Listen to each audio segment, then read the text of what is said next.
Hey guys, in this video, I'll show you how to buy XRP on Coinbase Wallet. Alright, let's begin. First, launch your Coinbase Wallet. On the home page, you will see the buy option. Tap on buy and you will land on a page where you need to change your network, which by default will be Base. Tap here and select Binance Smart Chain because you can purchase XRP on this network. Next, tap on the buy option again. In the search bar, type XRP and select Binance XRP. Enter the amount of XRP you want to purchase or select the amount at the top. Press Continue to Payment at the bottom and then press Continue again. This will redirect you to the provider's website where you need to enter the amount again and create your account on this platform.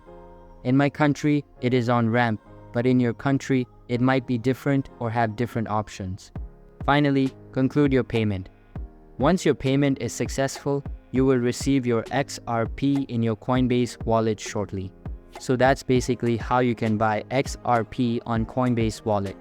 And that's it for this video. If you find this helpful, consider subscribing and giving this a big thumbs up. Thanks.